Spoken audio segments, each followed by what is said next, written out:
Yang terhormat Ibu Rustiana SPDSD selaku Kepala SD Negeri Karanganyar Gandul Mangu, dan yang saya hormati pula Bapak Ibu Guru SD Negeri Karanganyar Gandul Mangu, yang insya Allah pada kesempatan kali ini diberikan kesehatan, keselamatan, dan pastinya tadi bahagia. Untuk tipsnya sudah dijelaskan oleh Bu Rustiana, ada beberapa tips bahagia yang salah satunya adalah jangan sedih terlalu berlarut-larut. Jangan sedih, jangan terlalu berlarut-larut. Dan kita diusahakan memberi walaupun kita tidak punya gitu ya Bu ya. Yeah. Itu salah satu tipsnya, dan itu memang ya bagi kita ya harus belajar banyak. Dan di sini sebelumnya marilah kita panjatkan puji syukur kehadirat Allah Subhanahu wa Ta'ala yang mana telah melimpahkan rahmat dan hidayahnya sehingga kita dapat berkumpul bersama dalam rangkaian acara yaitu diseminasi atau pengimbasan budaya positif, ya, budaya positif di sekolah. Dan yang kedua, salawat serta salam tercurah kepada baginda besar Nabi kita Muhammad SAW. Semoga kita termasuk umatnya yang mendapatkan syafaat yaumul qiyamah. Allahumma. Perkenalkan, di sini saya Samsulija SPD, salah satu calon guru penggerak dari SD Negeri Karanganyar Gandul Mangu, yang insya Allah bahagia ya. Karena semuanya itu kalau tidak bahagia rasanya berat, tapi kalau bahagia ya entah apapun yang terjadi pada panjenengan okay, di rumah ataupun di jalan atau di kelas, ketika kita bahagia insya Allah ya semuanya bisa berjalan dengan dinamis atau menyenangkan. Di sini saya meminta waktunya kurang lebih 1 jam untuk berbagi cerita atau kita menyamakan persepsi kita sebagai seorang guru, bagaimana kita itu menanamkan atau menumbuhkan budaya positif khususnya di sekolah kita yang nantinya adalah untuk kebaikan murid kita, karena semuanya pastinya untuk murid. Tapi yang nomor 1 siapa? Keluarga. Kita kerja untuk siapa? Untuk keluarga. Kita berangkat sekolah, kita kerja untuk siapa? Keluarga. Jadi ending dari semuanya adalah keluarga. Seperti itu. Ya, jadi di sini pada tanggal 24 Oktober tahun 2003 saya mencoba untuk memaparkan tentang disiplin positif. Sebelumnya ya, ini ada pantun ya dari saya. Sarapan paginya tambah cakep ya, kira-kira itu ya. Ini tidak perlu SBD lah ya, tadi sudah SBD langsung ya. Jadi cakep ya. Sarapan pagi dengan roti.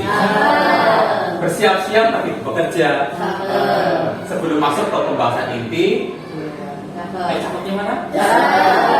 Saya menyapa, apa kabar semuanya?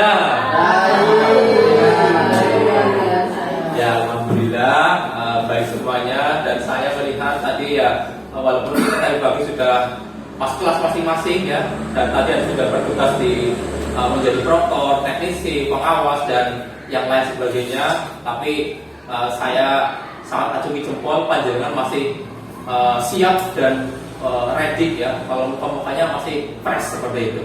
Jadi tadi itu sudah saya yakin yang menjadi proktor, menjadi pengawas itu ya mungkin tambah bebannya, ya, tambah beban. Ya semuanya kan pengawas semuanya di kelasnya masing-masing seperti itu ya. Terus materi kita hari ini tentang diseminasi budaya positif. Nah, apa itu budaya positif ya? Mungkin Bapak Ibu sudah mengenal tentang budaya positif. Ada yang sudah tahu? Belum ya? Dan nanti kita bersama-sama ya.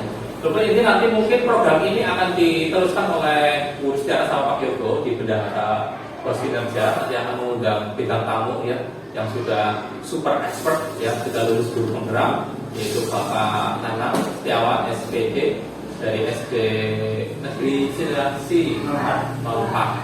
Dan alhamdulillah kemarin Pak Nana sudah lolos calon pengawas Ibu, pengawas, dan sudah kemarin upgrading tanggal 22 di BPGP Jawa Tengah. Dan insya Allah ya beliau juga sangat master atau subuh ya seperti itu. Dan ini saya hanya untuk pemanasan, jika jadi biar besok panjenengan semua kita workshop atau IHT bersama beliau, kita sudah madan tahu ya, kita paham semuanya. Jadi kita besok madan cepat atau istilahnya wah, paham seperti itu. Jadi Pak Nanangnya itu enak dalam menyampaikan materi pada kita. Insya Allah besok materinya kurang lebih seperti ini. Karena saya lihat kemarin Bu Ruth juga sama di Data Jaya 124 ya, dan bersama para narasumber lainnya. Jadi insya Allah nanti materi yang akan disampaikan oleh beliau berkisar tentang budaya positif dan bullying dan sebagainya. Karena ini nanti arahnya adalah kita menanggapi bagaimana mengatasi anak-anak kita yang tidak wajar di dalam kelas. Saya yakin di kelas panjenengan tidak semuanya anak itu wajar. Pasti ada tanda kutip ya, yang aktif banget. Ada juga yang super pendiam juga. Jadi seperti itu. Jadi budaya positif itu adalah, nah, kita buka. Budaya positif di sekolah yaitu nilai-nilai yang dan kebiasaan-kebiasaan sekolah yang berpihak pada pesan titik agar mereka dapat berkembang menjadi pribadi yang kritis, penuh hormat dan bertanggung jawab. Intinya adalah budaya positif itu menuju kepada pribadi yang kritis dan bertanggung jawab. Artinya anak itu menjadi pribadi yang bertanggung jawab terhadap diri sendiri. Artinya dalam kegiatan pembelajaran di kelas. Selanjutnya, untuk membangun budaya positif, sekolah perlu menyediakan lingkungan yang positif, ya ini positif, terus aman dan nyaman agar murid mampu berpikir, bertindak dan menciptakan dengan merdeka, mandiri dan bertanggung jawab. Nah, di sini tanda kutipnya adalah sekolah harus mampu menyiapkan atau menciptakan lingkungan aman dan nyaman supaya murid kita itu di situ mampu berpikir dengan jernih, mereka merdeka dan bertanggung jawab.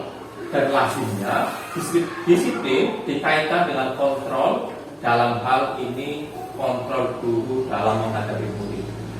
Jadi semuanya adalah di tangan kita semuanya. Kontrolnya adalah guru. Kelas kita mau dibawa kemana adalah guru yang berperan.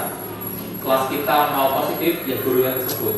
Kebetulan di sekolah dasar gurunya adalah guru kelas, pastinya sudah sangat menguasai karakter masing-masing anaknya. Mungkin di benak bapak ibu misalkan disebutkan namanya saja, misalkan namanya Grady sudah terlintas, Arsya misalkan Brili sudah terlintas, oh anak ini seperti ini dan sebagainya, sudah tahu karakter masing-masing seperti itu. Dan begitu juga guru mapel seperti PCOK dan agama itu pasti juga mengetahui karakter masing-masing anak di kelas 1 sampai dengan kelas 6 seperti itu. Selanjutnya, nah ini ada sebuah percobaan ya, atau analogi ya. Ada sebuah percobaan tentang cobalah buka. Nah ini coba nanti Pak Guru ya, saya mencoba untuk ini ada dua orang yang berperan.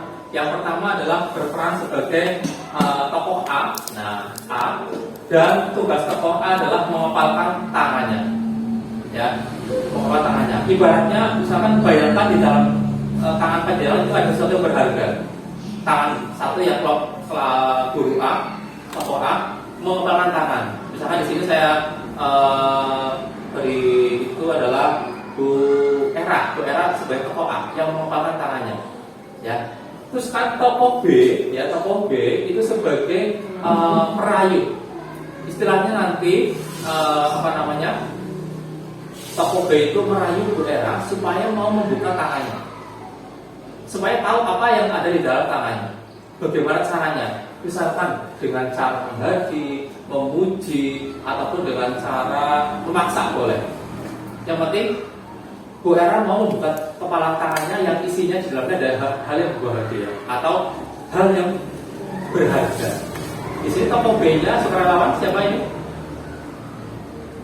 Di sini kayaknya yang itu Bu Tati kayaknya dong. Ya anak istrinya coba ya. Coba nanti ya. Sekarang Bu Era bayangkan sesuatu yang berharga taruh di kepala tangan panjenengan, di kepala yang berharga ya. Nanti setelah dibuka nanti panjenengan sebutkan berharga itu. Jenengan boleh membuka, boleh tidak, tergantung jenengan. Nah, nanti bukan Bu Tati, silakan rayu Bu Era untuk supaya mau membuka tangannya. Supaya kita tahu apa sih yang ada di kepala tangan Bu Era. Dengan cara terserah Ibu mau memuji Bu Era atau masa Bu Era itu buka atau bagaimana. Seperti itu. Ibaratnya Ibu sedang menghadapi anak yang apa namanya? Ya sedang mengatasi masalah. Dalam waktu 30 detik ya, kita coba. Apakah Bu Tati mampu untuk merayu Bu Era untuk membuka kepala tangannya? Masih waktu. Sangat bebas. Aku lagi lucuin deh. Yuk, hitungan ketiga ya. 1, 2, 3. Silakan.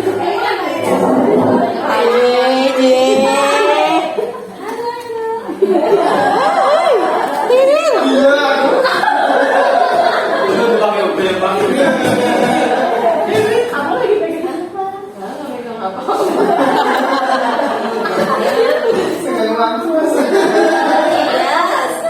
Iya. Kamu itu senyum-senyum gitu. Kamu pegang sesuatu, tapi terus aku deketin tuh kamu kayak malu gitu. Coba. Ingin tahu kamu pegang apa? Nggak pegang apa. Amat. Coba. Kamu kan juga. Aku pengen pegang pacar. Enggak. Kamu bingung loh. Enggak, biasa habis bangun. Masa? Coba dong dia. Ih, malu. Iya. Ini kata Serius loh.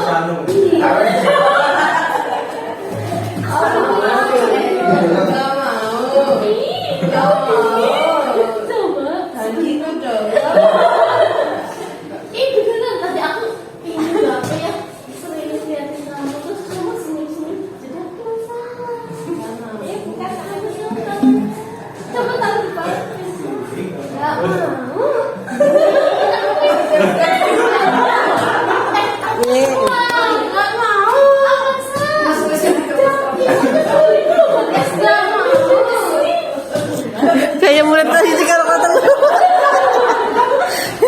Kalau nggak mau berarti ada yang istimewa dengan tangan kamu. Coba kamu nggak mau.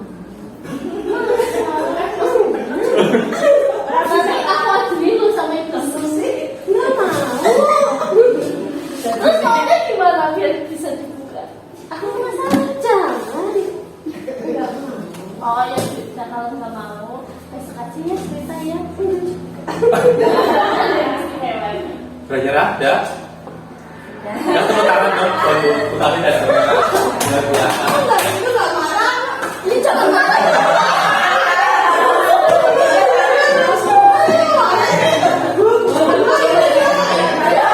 Sekarang aku sudah bercerita. Ya, itu alhamdulillah ternyata kita sudah sedikit paham tentang bagaimana untuk melakukan ya. Jadi Ran sudah kunci pertama ya pertama dirayu pakai lisan tidak mau, bikin sampai fisik ya.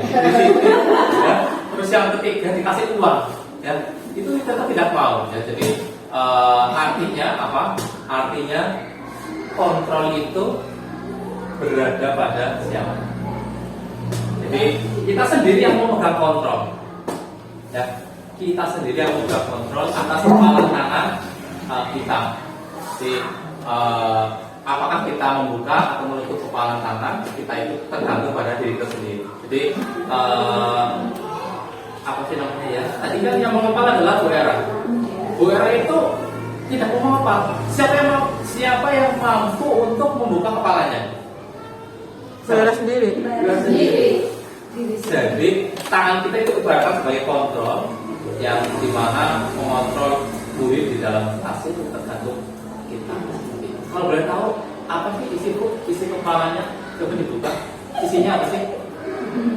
Harapan. Harapan ya, biasa.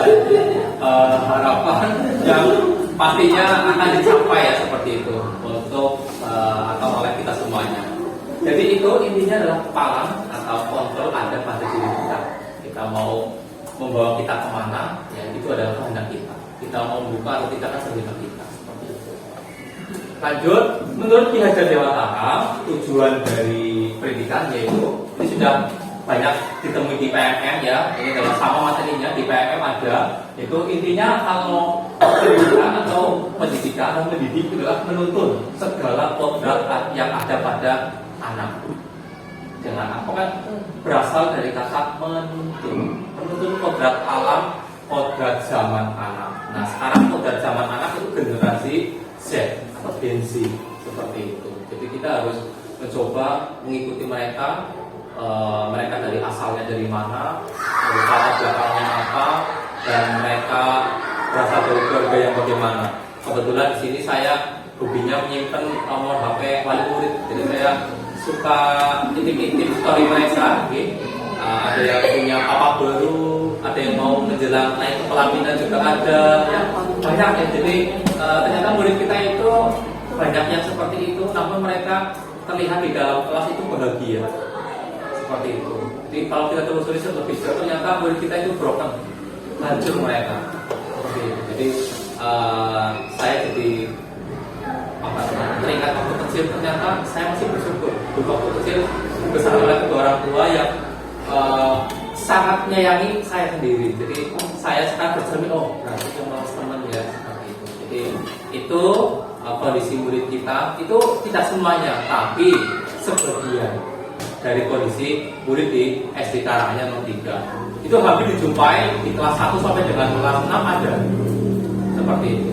Nah, itu kondisi kita. Jadi kita harus memperlakukan mereka sesuai dengan kodratnya. Seperti itu. Terus, nah berubah paradigma teori kontrol yaitu ilusi kontrol itu ilusi guru mengontrol murid, terus sampai dengan ilusi bahwa orang dewasa memiliki hak untuk memaksa. Itu tentang teori kontrol ya. Cepat saja. Nah ini tidak perlu ya. Ini bisa dilihat sendiri. Nah, langsung saja. Apa makna dari disiplin? Apa sih disiplin? Karena kita bicara tentang budaya disiplin. Apa itu disiplin? Nah, disiplin berasal dari bahasa Latin yang artinya disiplina, yang artinya belajar. Nah, disiplin itu artinya bukan peraturan, artinya dari belajar. Jadi kalau kita adalah orang disiplin, apa namanya, berangkat sesuai tepat waktu dan pulang tepat waktu, itu kan disiplin ya, ada ya. Tapi dalam bahasa Latin artinya adalah belajar ternyata. Jadi disiplin itu membuat kita belajar. Ada proses untuk kita menuju kepada budaya yang baik itu dengan cara disiplin. Seperti itu. Makna asal dari kata itu berkonotasi dengan disiplin diri dari murid-murid. Nah, jadi, namun dalam budaya kita makna kata disiplin ini sudah berubah menjadi sesuatu yang dilakukan seseorang kepada orang lain untuk mendapat kepatuhan. Ya, mendapat kepatuhan. Kecenderungan umum adalah menghubungkan kata disiplin dengan ketidaknyamanan, bukan dengan apa yang kita hargai atau pencapaian suatu tujuan mulia. Jadi sekarang kita sudah salah persepsi ternyata tentang disiplin. Jadi kalau kita kan disiplin padahal sama pemerintah, sama atasan kita atau sama yang lainnya, tolong disiplin. Ternyata itu arti kata yang sebenarnya adalah belajar. Berarti kita kalau disiplin berarti kita harus belajar, bukan kita ya siap seperti itu. Ya. Jadi kalau sekarang kita kan kalau dengan kata disiplin, wah itu kan sudah bahasanya kudu banget, ya wajib kifayah. Seperti ini, kenapa disiplin tidak pelaksanaan itu kita akan kena hukuman. Nah itu ternyata yang benar adalah kita belajar. Nah, cepat saja, lanjut.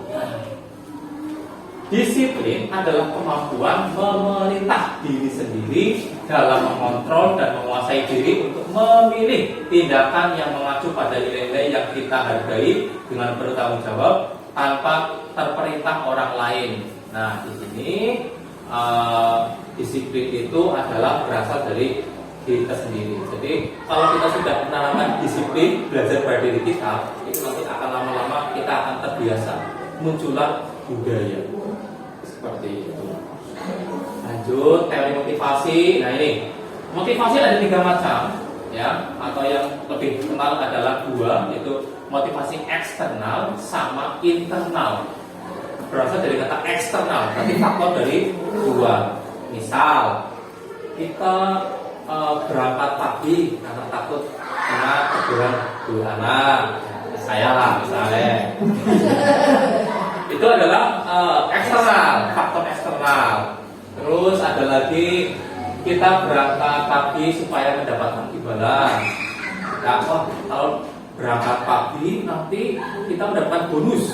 Misalkan satu hari berangkat pagi 100.000, nanti bonusnya. Nanti kalau 30 hari, 38 hari berarti kan 2.800. Misalkan orang nafas seperti itu loh ya.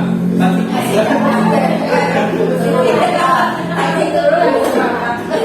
itu ya, itu masih motivasi eksternal, masih dari dalam 2. Jadi ada yang pertama hukuman, atau tadi ada teguran itu kan hukuman, berarti itu masih eksternal.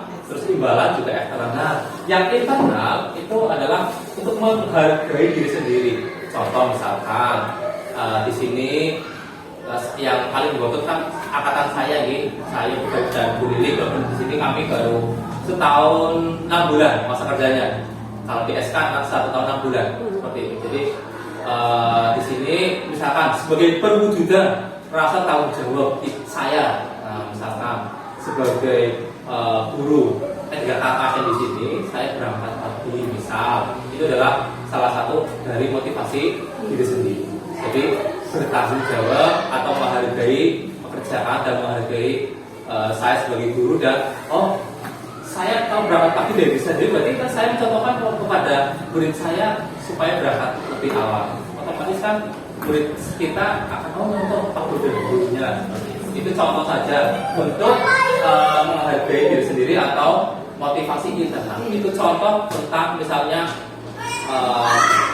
gerakan ya, seperti itu. Masih banyak yang lainnya, karena ini yang termudah adalah disiplin itu. Terus, nah ini kebutuhan dasar manusia. Itu ada kurang lebih ada 4 kebutuhan dasar manusia. Yang pertama, yang gambar lope-lope ini adalah cinta kasih ya, atau kasih sayang. Terus ada penguasaan ya. Terus ada kesenangan, ada kebebasan. Itu adalah kebutuhan dasar manusia. Termasuk kebutuhan dasar panjenengan semuanya dan murid kita. Ternyata murid kita itu butuh kasih sayang. Murid kita itu butuh kesenangan. Murid kita itu butuh penguasaan. Butuh dia, kamu adalah ketua kelompok, kamu yang paling kuat. Itu ternyata mereka butuh itu, butuh pengakuan seperti itu. Terus butuh kebebasan. Itu adalah kebutuhan dasar manusia yang nanti akan kita pelajari bersama. Nah, di sini ada sebuah cerita. Ibu Ani adalah guru kelas 5 di SD Pelita Hati, sedang bingung menghadapi ulang salah satu murid di kelasnya. Jadi sedang ada kasus tentang murid di SD Pelita Hati. Beberapa anak telah datang dan mengeluh Agus yang seringkali meminta bekal makan siang mereka dengan paksa. Jika Anda menghadapi situasi seperti ini, Ibu Ani, apa yang akan Anda lakukan? Menurut Anda kira-kira apa alasan Agus melakukan hal tersebut? Coba sambil dibaca. Oke. Saya kasih waktu 15 detik. Setelah itu silakan sebutkan langkah panjenengan bagaimana dan alasan Agus melakukan hal tersebut itu apa? Berhubungan dengan biologi atau cinta kasih sayang, kesenangan, penguasaan dan kebebasan.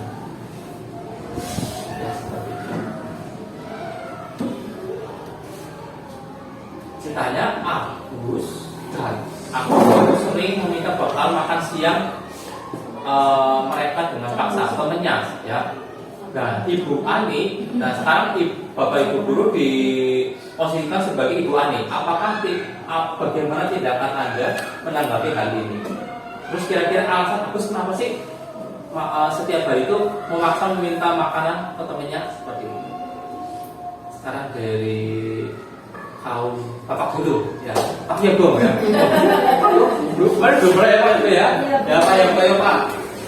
Kira-kira kalau panjenengan sebagai Bu Ani, bagaimana panjenengan menghadapi si Agus ini? Kalau menurut saya Pak, jawab karena saya mengikuti aturan dari pelaksanaan pembelajaran. Yang pertama saya lakukan adalah mendiskusikan terlebih dahulu kepada kepala sekolah untuk mencari titik temu dulu langkah yang akan kita laksanakan. Karena action itu kan belum tentu kalau kita langsung mengeksekusi, ya karena akan berdampak pada imbasnya yang panjang. Dan itu juga sering muncul di studi ujar ataupun di peraturan Kemendikbud. Memang seperti itu, kita harus mengkomunikasikan dulu terhadap kemampu kebijakan itu. Jadi saya mendiskusikan dengan kepala sekolah, lalu mencari informasi kepada bapak guru mungkin tentang bagaimana karakter anak tersebut, dan nanti tentu langsung setelah saya mendapatkan informasi yang cukup, saya memberikan arahan yang cukup kepada anak tersebut agar mungkin solusi yang tepat itu akan mengatur ke anak tersebut. Mungkin seperti itu Pak. Untuk actionnya mungkin ya, karena case ini juga masih umum ya menurut saya, karena meminta paksa, tapi kan kita juga belum tentu tahu case di belakangnya seperti apa, kayaknya masih gamblang banget ya. Jadi saya tentu langkahnya seperti itu, karena saya harus mengikuti bagaimana orang guru menindaklanjuti di sekolah. Terus apa yang tadi yang diomong? Berarti yang ketika kira-kira alasan Agus itu melakukan hal ini apa? Nah, alasannya kalau awal-awal saya mungkin kalau dari kebiasaan, ini by empiris pengalaman, mungkin karena ada di rumah apa itu, kalau rumah itu maksudnya apa itu? Rumah saya. Kasih sayang. Nah, itu by empiris saja, tapi tidak bisa saya analisis karena kebiasaan kalau saya mengajar ada anak seperti itu di belakangnya itu terdapat masalah di Terima kasih, sangat lugas dan jelas ya, itu sekali. Tepuk tangan, tepuk tangan ya. Boleh membantu tangan yang kemarin. Ternyata di sini banyak loh ya, banyak. Di sini banyak modulnya ternyata. Ya. Kan jarang kita itu ya, banyak modulnya. Jadi terima kasih Pak Yogo. Betul sekali. Jadi Pak Yogo belum bisa menentukan, ya belum bisa menentukan si Agus itu dia butuh kasih sayang atau kesenangan atau penguasaan atau freedom atau kebebasan. Belum bisa, karena apa? Belum tahu si Agus itu jawabnya apa. Begitu Pak Ibu ya, seperti ya. Jadi masih awam-awam. Nah, kita melihat coba. Nah, seperti ini. Jadi jika jawaban Agus itu karena ia lapar dan orang tuanya tidak membawakan bekal makan siang, berarti kebutuhannya adalah bertahan hidup. Ya, terus berarti dia yang apabila jawaban Agus karena ia senang teman jadi memperhatikan dia, jadi dia butuh kasih sayang. Jadi sangat jahil, pasti dia butuh kasih sayang di teman. Apabila jawaban Agus dia merasa hebat karena temannya jadi takut, jadi misalkan di pala, terus mau dikarungnya, jadi kan temannya bertakut, artinya dia butuh penguasaan.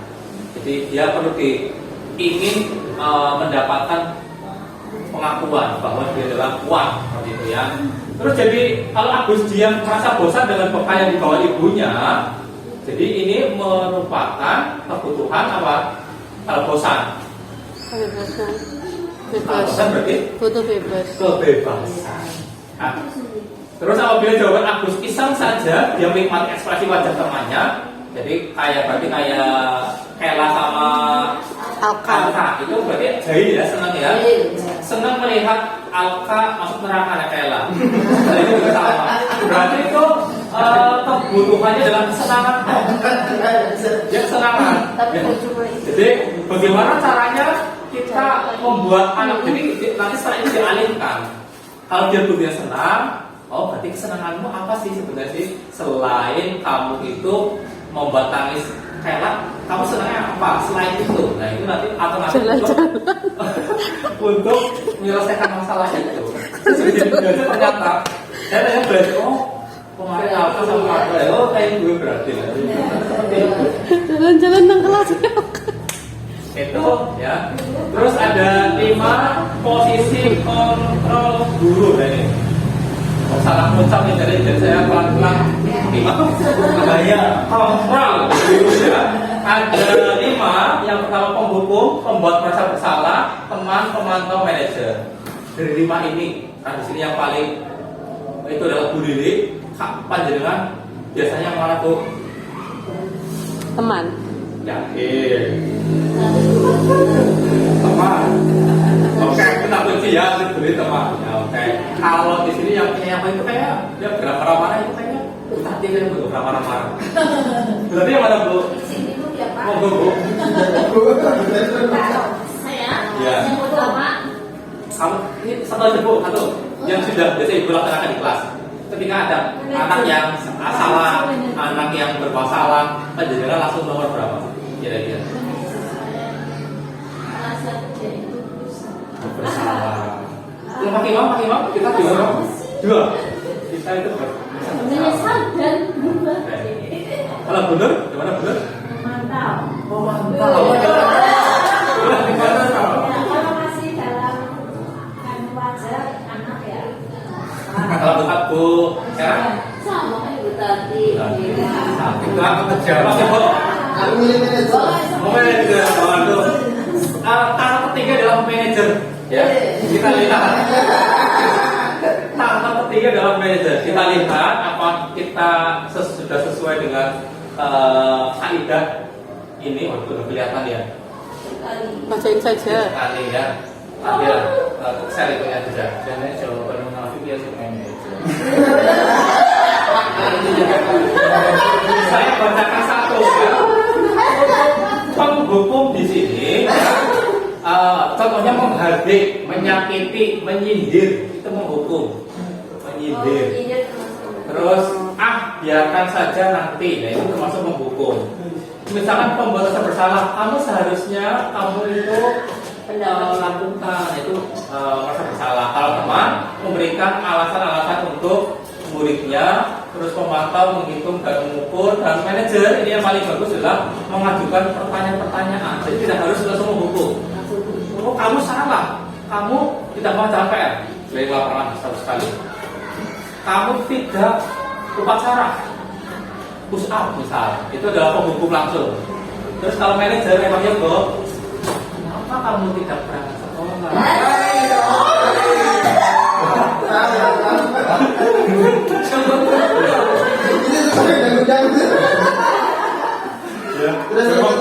Memang ya caranya Pak Yoko memang luar biasa berarti. Nah di sini contoh, ini malah besar ya. Contoh membuat rasa bersalah. Kata-katanya adalah seperti ini. Saya kecewa sekali dengan kamu. Itu adalah bersalah. Kan maksud anak itu langsung, oh ya aku salah berarti ya. Kamu salah, kita bersalah. Terus kalau penghukum, kamu tidak pernah benar, kamu selalu salah. Alka kamu, ya itu penghukum. Teman, teman. Ayolah, berarti Bu Lili, kadang ayolah. Lakukan demi ibu, ya. Lakukan demi Bu Lili ya. Tolong satu halamannya ya. Lakukan demi ibu lah. Kamu tidak akan sama ibu. Nah itu adalah teman. Seperti itu. Terus teman tahu, terus. Apakah kamu mau mendapatkan stiker hari ini? Ayo, yang mau mendapatkan stiker atau mendapatkan bintang, silakan maju. Nah itu pemantau. Jadi punya apa sih ya? Istilahnya punya sesuatu untuk memberikan penghargaan. Terus kalau manajer, bagaimana kamu bisa menyelesaikan masalah ini? Ada titik temunya. Terakhir ada ditanya. Bagaimana? Misalkan ada anak yang terlambat ke sekolah jam 7:30, ditanya, kenapa kamu terlambat? Pokoknya kesiangan. Nah nanti di terakhir ditanya, bagaimana cara agar kamu tidak bangun kesiangan? Itu manajer. Satu, tadi saya waktu itu ya Pak Bu, bilang ke ibu saya di rumah atau bapak saya suruh bangunkan dasi, atau kalau kakak suruh bangunin atau pasang alarm itu nanti sampai dengan solusi kalau manajer yang dilakukan oleh Pak Yogo luar biasa. Terus yang terakhir, ibu saya sepuh banget. Sepuh ini.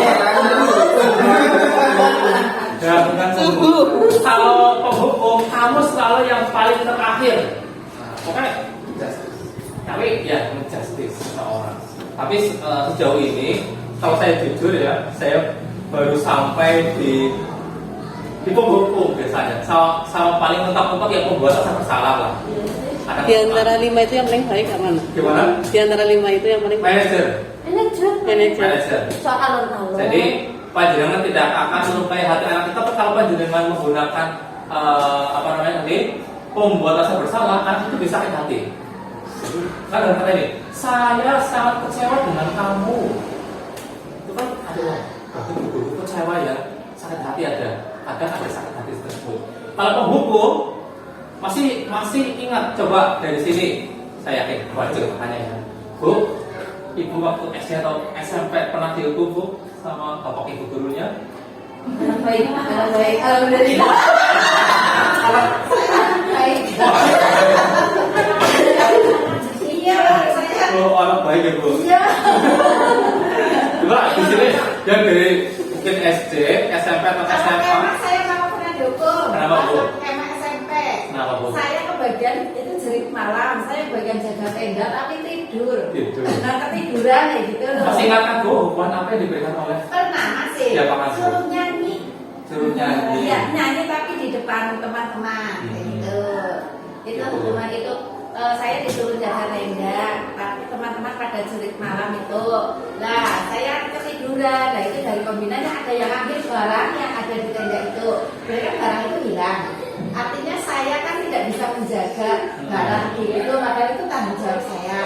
Nah, sampai akhirnya saya sebagai penjaga tenda, penunggu tenda dipanggil. Ditanya kesalahannya apa? Ya, saya jawab tidur, kita disuruh jaga, dan ada barang yang hilang. Nah, sebagai hukuman saya disuruh nyanyi. Gitu.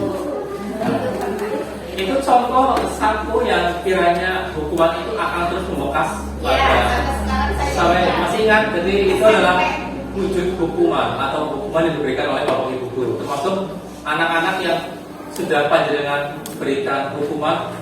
Ada sudah berapa korban? Ya, kalau dulu jujur ya, waktu saya belum beristri, ya, kalau ada anak yang salah, kalau dulu saya dulu pegang pramuka ya, subur di lapangan, pegang buku ya, kenapa kamu? Gitu. Dulu waktu saya belum punya anak, belum beristri, karena dulu kan masih zamannya idealis. Idealis itu kan anak pramuka, mereka kalau nggak itu kan tidak disiplin. Kalau zaman dulu seperti itu. Jadi saya pernah ditegur juga sama, bukan ditegur, dibilangin sama guru senior waktu itu di SMP, dibilangin, Mas, besok jenengan dua anak mana kayak Mas? Oh iya Pak, iya jenengan kok apa berbeda? Oh iya, ternyata betul.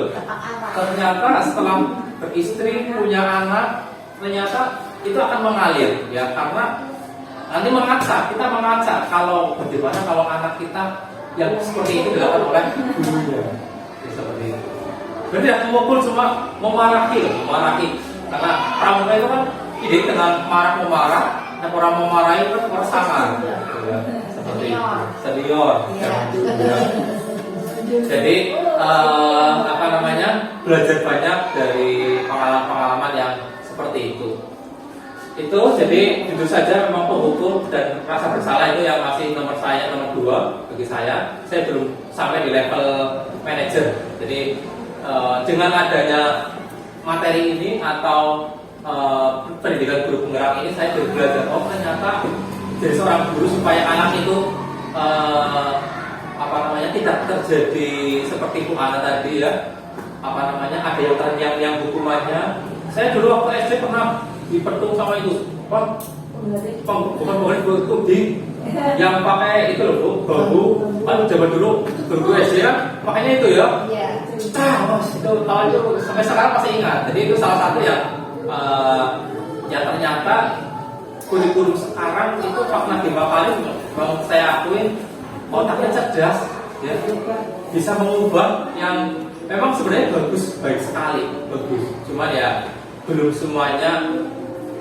Semua guru itu termasuk saya itu memahami dari tahapan merdeka ini, merdeka ini. Tapi kalau sudah semuanya memahami, insya Allah ya ini memang untuk kebaikan murid kita seperti itu.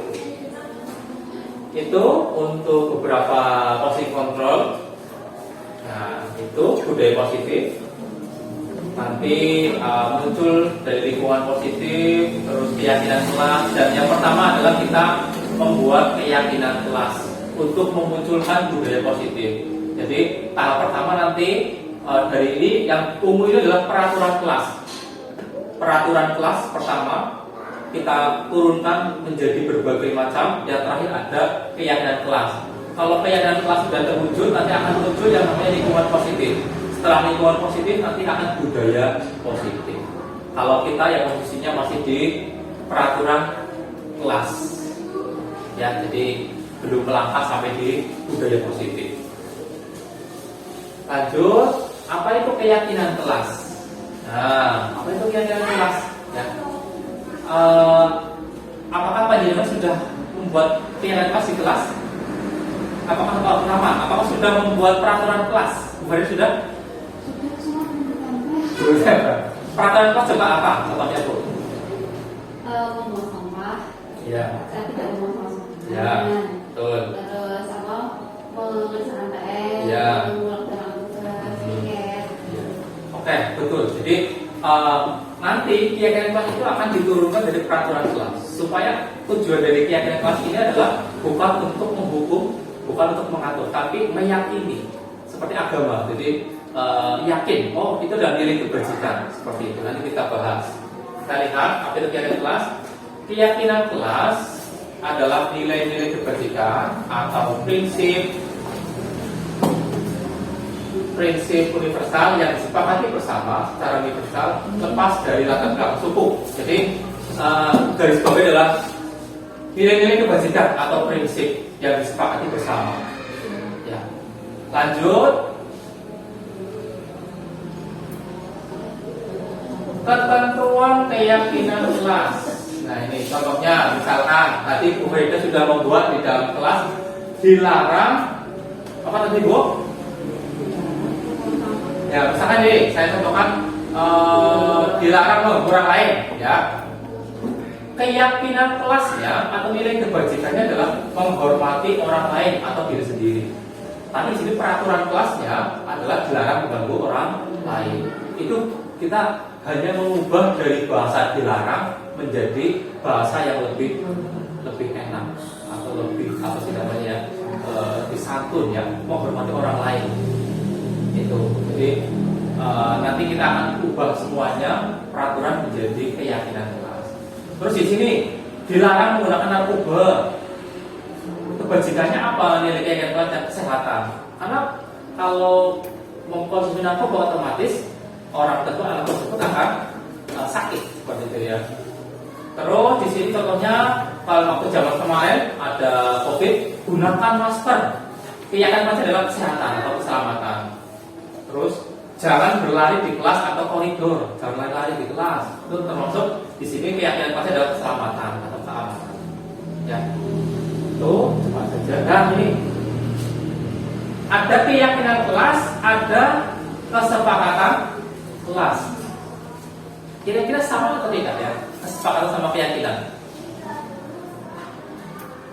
Menurut kalau kurikulum merdeka sudah membuat kesepakatan kayaknya tuh.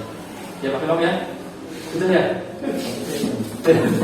Kurikulum merdeka berarti kelas 1 sama 2 Pak Imam sama Bu Lili. Bu Lili tidak ada, Bu Tati ya, sudah 2 tahun. Kurikulum merdeka ada hanya kesepakatan kelas ya? Apa kesepakatan contohnya apa Bu? Contohnya Bu? Misalnya di contohnya tidak boleh lari kelas. Ya. Terus tidak boleh kelas. Ya. Terus bedanya kesepakatan kelas dengan peraturan kelas Bu? Kesepakatan itu bareng-bareng. Oh bareng-bareng. Kalau peraturan? Yang kita buat dari sekolah. Luar biasa. Betul sekali. Jadi kalau peraturan berarti yang buat adalah kita. Kalau kesepakatan berarti kita bareng-bareng. Seperti itu. Nah, apakah beda kesepakatan dengan keyakinan? Tentunya beda, namun tujuannya sama. Nah, bedanya seperti ini. Kalau kesepakatan kelas itu disusun ya dan dikembangkan bersama-sama antara guru dan murid. Terus kesepakatan kelas menuntun mulai dari nilai positif akan berujung pada keyakinan kelas. Intinya kesepakatan kelas itu muaranya di keyakinan. Nanti muncullah suatu atau sebuah keyakinan. Misalkan tadi jangan berlari-lari di kelas. Nanti keyakinan kelasnya apa seperti itu. Dan perbedaan utama ya antara kedua konsep ini adalah bahwa kesepakatan kelas lebih bersifat deskriptif dan merujuk pada persamaan kepentingan dalam kelas, sementara keyakinan kelas lebih bersifat konseptual dan mencakup pemahaman akan ketidaksetaraan kelas serta potensi persatuan dalam mencapai tujuan bersama. Ini nanti dari kesepakatan endingnya keyakinan. Yang paling bagus adalah nanti kita membuat keyakinan kelas. Karena nanti di dalam kita menyelesaikan masalah, kita tanya ke murid kita, masih ingatkah keyakinan kelas kita? Misalkan anak itu jatuh lari-lari di kelas, masih ingatkah? Nah, seperti itu. Lanjut. Nah, ini contoh membuat keyakinan kelas. Yang pertama, ya, kita tulis dulu peraturan kelas, ya. Peraturan kelasnya apa saja dari atas, misalkan ada 10, ya. Misalkan di sini ada dilarang membuang sampah. Terus di sini yang positifnya berarti apa? Membuang sampah pada tempatnya. Terus keyakinan kelasnya apa? Disiplin, gitu. Jadi keyakinan kelas adalah secara global. Ya, misalkan contoh disiplin, sopan santun, terus bertanggung jawab, betul. Jadi contoh misalkan contoh disiplin contohnya apa? Hadir tepat waktu, disiplin ya. Ya, berarti kalau ada anak kita terlambat, kita tanyakan di akhir apa keyakinan kelas kita? Disiplin. Terus kalau membuang sampah pada tempatnya, tanggung jawab. Iya. Ya. Itu nanti kita akan bahas lebih. Karena waktunya sudah mendekati jam 12:30 ya. Nanti akan dibahas lagi dengan Pak Nanas dan sebagainya. Dan di lain kesempatan, saya yakin ada waktu yang lain untuk menyusun ini, ya seperti itu. Untuk menyusun keyakinan kelas, ya. Itu. Jadi intinya kalau keyakinan kelas itu seperti disiplin, sopan santun, ya, tanggung jawab. Jadi tidak ada misalkan seperti tadi dilarang membuang sampah sembarangan. Iya, terus tadi baik apa ya Bu? Yang buang sampah bukan. Yang peraturan pas penjara namanya tadi ya?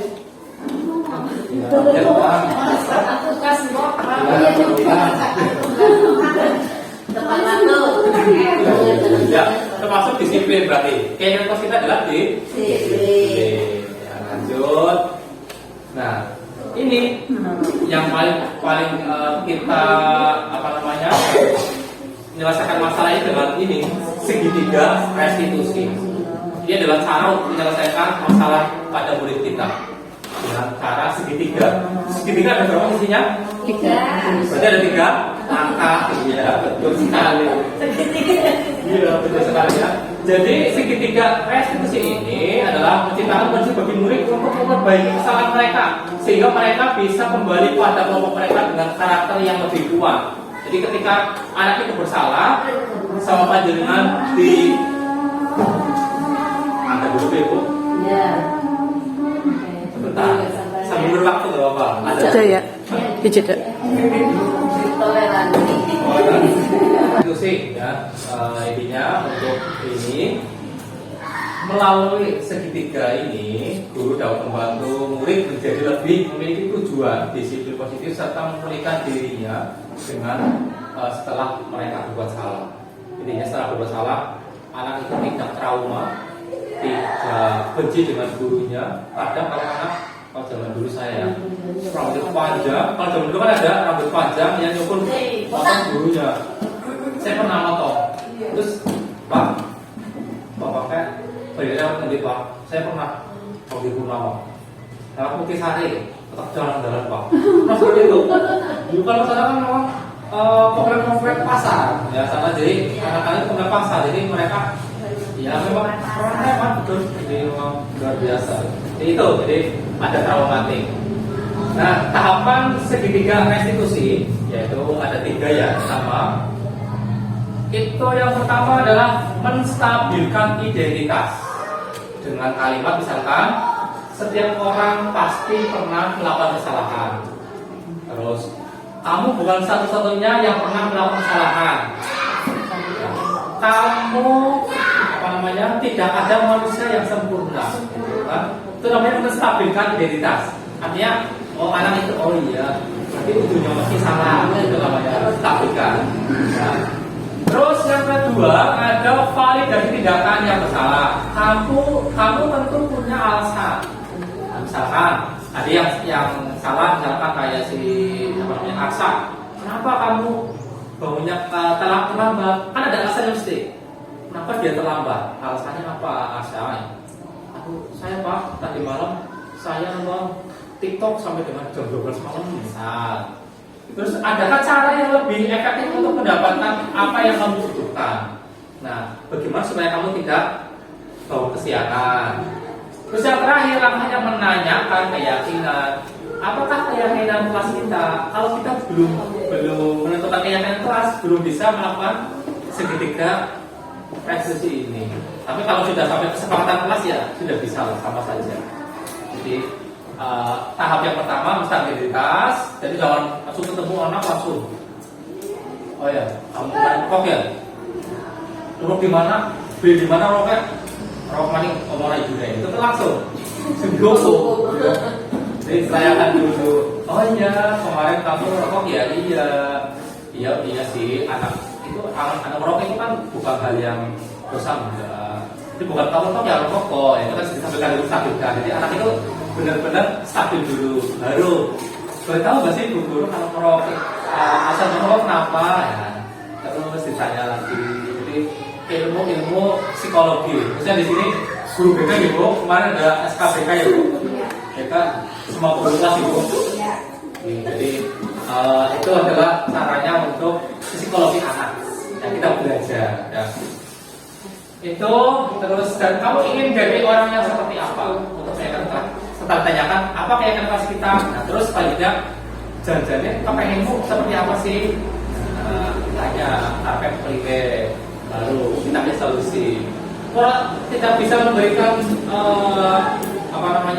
keterangan, ya kita memberikan pilihan lah. Misalkan ada anak yang sukanya main bola, berarti kan kita beri arahan, oh besok kamu latihan main bola ya, bisa pakai ikut. Terus, nah ini tahapannya sudah yang pertama tadi ya, tidak apa-apa, terus sebagainya, nanti gampang lah bisa materinya ya. Terus ini hal yang diserahkan padahal kamu bisa melakukan apa yang lebih buruk ya. Terus tadi sudah jadi set materinya. Nah ini menanyakan keyakinan, ini yang tahap yang terakhir, di endingnya, ya endingnya tahap terakhir. Apa yang kita percaya sebagai kelas keluarga? Apa nilai umum yang kita telah disepakati? Apa bayangan kita tentang kelas yang ideal? Kamu mau jadi orang yang seperti apa? Itu yang terakhir. Misalkan ada anak amel banget ya, amel banget. Kamu jadi pengennya apa sih? Kalau itu realistis dan itu bisa diwujudkan oleh panjenengan, silakan diwujudkan. Tapi kalau sudah tidak realistis ya itu sudah tidak bisa kita toleransi lah ya, seperti itu.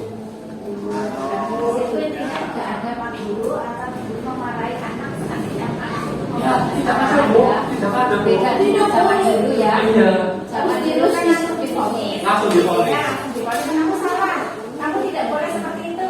Iya. Nah, kalau kamu edukasi adik pendidikan ini, harus dibayar dulu. Betul. Maka sebabnya Sebabnya. suruhnya dari bahwa kesalahan itu misalnya kamu yang melakukan. Betul sekali. Jadi Intinya kita sebagai guru sudah tidak boleh memarahi murid-murid kita. kesimpulannya maksudnya. Iya. Kesimpulannya kita tidak boleh memarahi lah ya. Kita selalu senyum ya. Oh kamu ya, lebih. Dan kamu itu salah. Tidak boleh. Betul.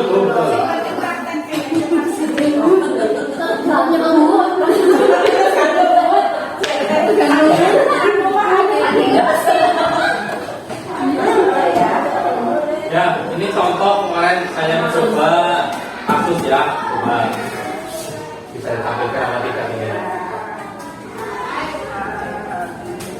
Kayaknya aku ngerti kasus gue gitu. Bagus ini diterangkan. Tidak ada anak bodoh, jadi bocah itu orang cilik hati, tidak bermesin hati. Aku orang pinter, aku bodoh karena bodohnya yang membangun. Itu mentalnya.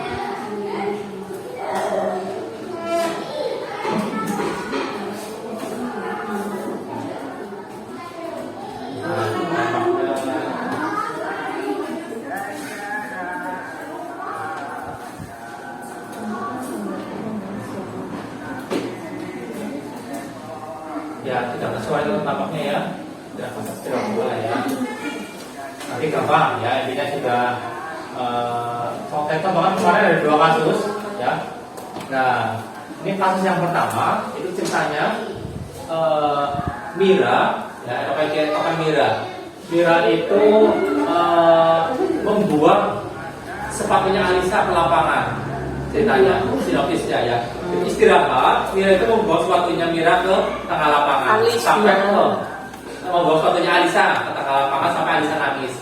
Nah dan saya mendapatkan laporan dari temannya, Pak, Alisa kemarin membuang sepatunya Alisa ke tengah lapangan sampai nangis. Nah saya restitusi ya, terus ditanya, betul kamu membuang sepatunya? Betul Pak. Kenapa alasannya? Alasannya hanya dia senang Pak. Saya hanya iseng. Berarti dia butuh kesenangan. Terus setelah itu di tahap terakhir yaitu menanyakan kira-kira yang membuat kamu senang itu apa? Ternyata dia suka nari. Terus saya memberikan arahan atau memberikan nasihat. Oh berarti besok supaya kamu senang, kamu latihan nari bersama Bu Wiwi. Itu adalah salah satu tahapan atau caranya. Jadi contohnya seperti itulah kurang lebih. Nah, ini karena tidak ada suaranya, tidak apa-apa. Nanti diputarkan lagi gampang ya. Jadi buka di channel juga bisa. Itu kasus yang pertama. Subscribe itu terakhir. Klik tombol Ini guru saya seperti di YouTube ya. Karena kalau guru itu pasti menggunakan guru belajar, akun guru belajar untuk YouTube Bu. Jadi menggunakan itu. Nah ini kemarin kalau si kasus yang ini adalah kasusnya Rehan.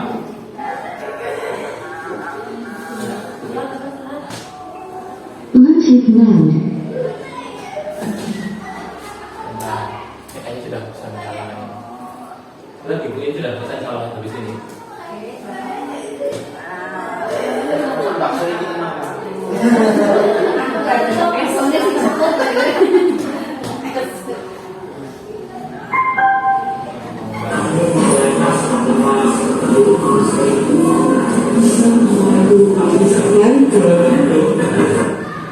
Low battery. Please charge.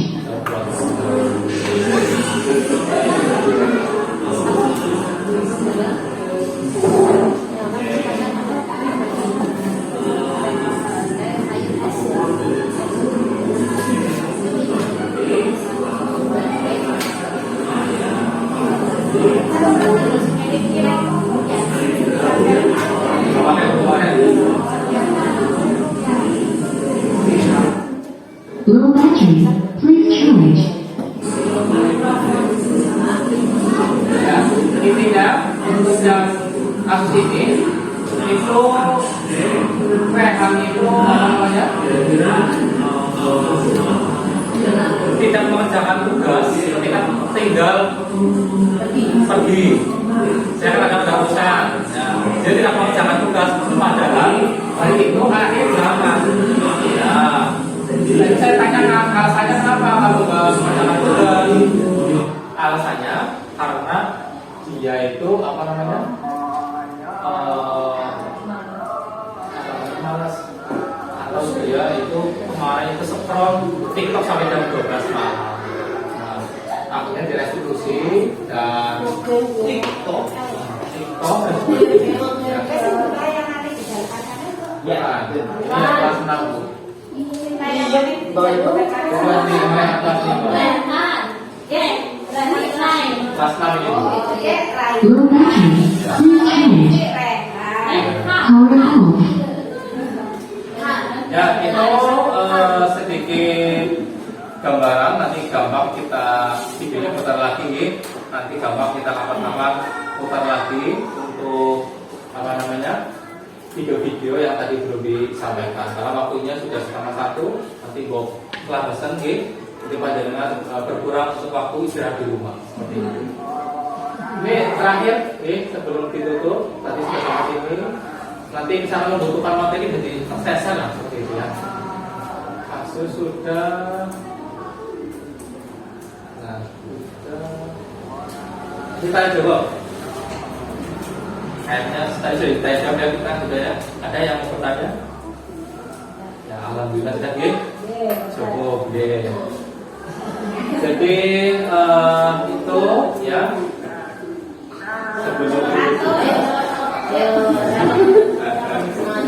sebelum ditutup kita pantun lagi ya. Saya juga sama daerah ini tadi kemarin saya itu di rumah dijampi sama murid saya itu dipantulin dulu saya kaget. Kasih pantun kira apa atasnya loh. Jadi ada pantun dulu. Nah intinya meminta bantuan ya. Ada kelas 6 pantun ke saya Bu. Jadi PA pantun dulu ke saya. Ternyata memang sudah melekat pada diri mereka mungkin ya budaya pantun seperti itu ya. Tapi kalau dia tidak menjadi hal yang negatif untuk mereka lah ya pantun. Burung dara, burung cendrawasih. Cakep. Bisa dicari dulu di Papua. Cakep. Cukup sekian dan terima kasih. Cakep. Semoga bermanfaat untuk kita semuanya. Amin. Ya untuk itu dari saya kurang lebihnya mohon maaf ya. Ini bukan berarti saya menggurui Bapak Ibu semuanya. Di sini hanya berbagi pengalaman atau berbagi ilmu ya tentang apa yang saya dapatkan di guru penggerak atau di pendidikan guru penggerak. Semoga bisa bermanfaat untuk Bapak Ibu di kelas dan diaplikasikan sedikit demi sedikit. Karena sama ya. Kalau secara keseluruhan ilmu itu semuanya bagus. Dan kita lihat tadi saya ngobrol di sini ternyata Pak Ibu di sini modulnya banyak ternyata Bu. Pak Ibu tekniknya banyak Bu. Di sini teori sudah katam semuanya. Jadi perlahan demi perlahan ya kita menuju ke arah yang lebih baik. Jadi kita terapkan sedikit demi sedikit seperti itu ya. Itu mungkin dari saya. Sekali lagi terima kasih atas waktunya. Tanpa tak terasa sudah setengah jam. Jam lebih malam 1 jam 3 menit. lebih, kita duduk bersama di sini. Karena di sini memang sangat saya diperlukan untuk kita diskusi yang panjenengan jalan-jalan yang lain tidak, karena saya tahu panjenengan tadi sudah capek dan sudah tadi menyantap hidangan dan pastinya itu ada faktor yang membuat ngantuk sebenarnya. Memang sengaja saya tidak menyetel kelas seperti kemarin. Jadi memang di sini lebih banyak saya berbicara atau ceramah jadi biar panjenengan hemat energi seperti itu. Dan mohon maaf kalau pada kesempatan kali ini kurang maksimal ya, kurang maksimal dan sekali lagi terima kasih Bu Luciana untuk kesempatan dan lain kali kita masih banyak kesempatan untuk bersua dan berdiskusi bersama tentunya di forum yang formal seperti ini. Dan kita tunggu jadwal dari Pak Yogo dan Bu Rustiana tentang guru mengajar atau IHT di sekolah kita tentang budaya positif atau bullying Bu ya. Ya itu nanti kita tunggu dan ikuti bersama dan kita sudah sedikit ada gambaran supaya besok kita ada pandangan dan kita seperti itu. Cukup sekian dari saya. Mohon maaf. Assalamualaikum warahmatullahi wabarakatuh. Waalaikumsalam warahmatullahi wabarakatuh. Ini saya kembali lagi ke Bu Rustiana. Satu dalam perbedaan, terpegang tangan dan Ya masuk. Waalaikumsalam. Ya, silakan duduk, Mira. Gimana kabarnya? Alhamdulillah. Alhamdulillah sehat. Iya. Kamu dari mana tadi? Dari kantin ya. Oke. Ya, kamu tahu nggak kenapa kamu dipanggil ke sini? Nggak yakin. Nggak tahu? Nggak tahu. Jadi gini Mira, tadi Pak Guru itu dapat laporan dari teman kamu Reni. Itu katanya tadi kamu pas jam istirahat pertama melempar sepatunya Alisa ke tengah lapangan. Ya, betul lo nggak salah sampai Alisa nangis? Iya. Enggak. Ya, coba ingat-ingat lagi. Tadi kamu benar-benar melempar sepatunya Alisa tidak ke tengah lapangan. Soalnya tadi Alisa itu kata Reni nangis sampai minta beri es krim ke Pak Guru. Jadi karena waktu itu sedang puasa ya nggak boleh. Ya coba ingat-ingat lagi. Kira-kira kamu melempar atau tidak? Jujur saja deh sama Pak Guru. Kamu janji deh nggak akan kasih tahu teman-teman. Ya. Oke. Boleh tahu tidak? Kenapa kamu melempar sepatunya Alisa ke tengah lapangan? Iseng, Pak. Iseng, waduh, iseng. Bahagia dong lihat Alisa nangis. Wah bahagia, wah seneng banget. Berarti kamu tuh suka menari di atas penderitaan orang lain berarti ya. Suka kalau Alisa nangis. Oh, oke.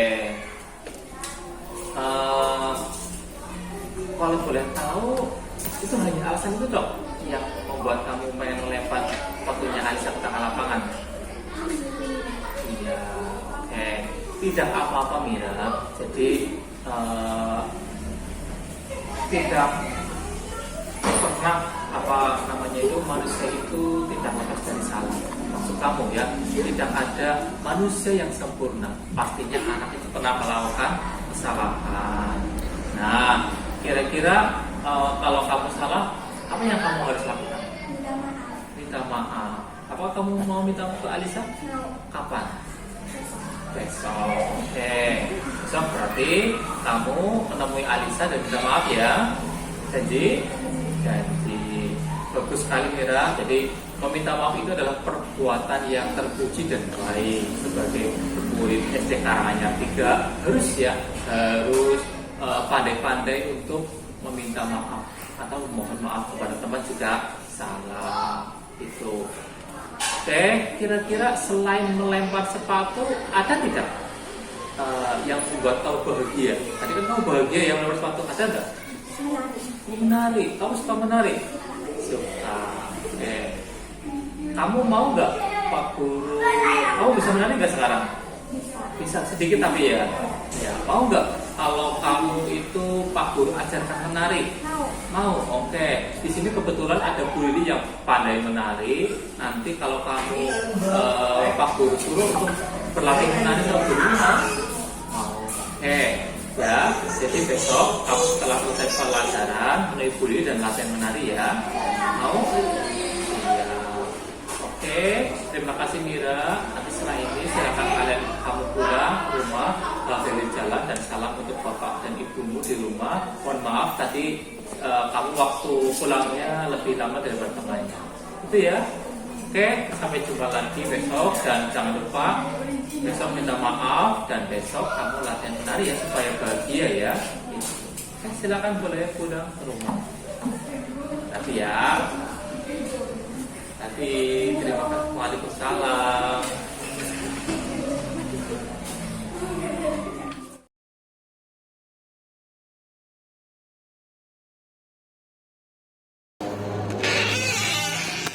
Selamat pagi, Pak. Selamat pagi. Silakan duduk Mas.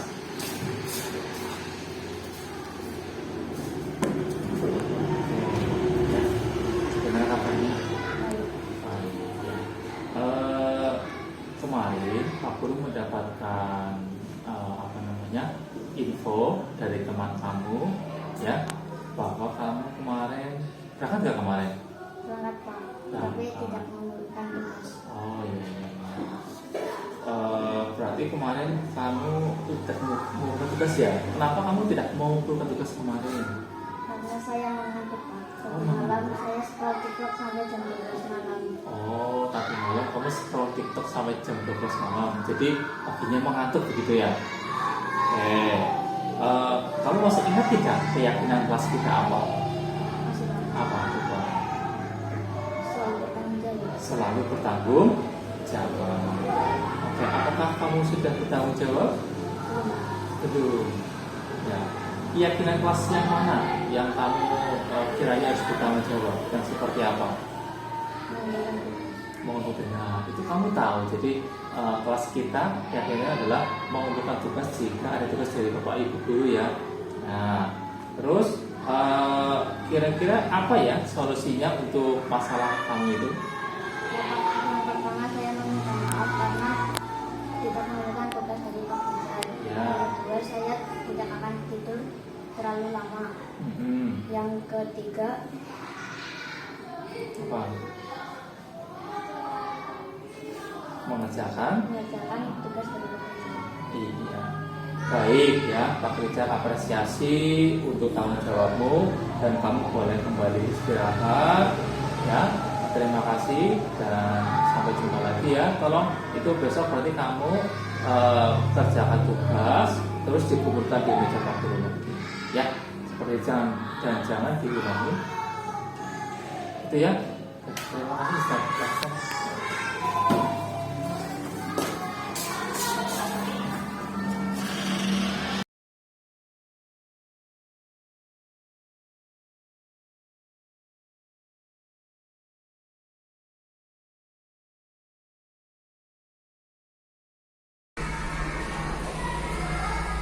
Assalamualaikum warahmatullahi wabarakatuh. Perkenalkan, nama saya Raihan Muhammad Nabawi dari kelas 6 SDN Karanganyar 03. Saya sangat senang dan merasa bahagia dengan penerapan segitiga restitusi yang Pak Guru laksanakan pada kesalahan yang saya buat. Wassalamualaikum warahmatullahi wabarakatuh.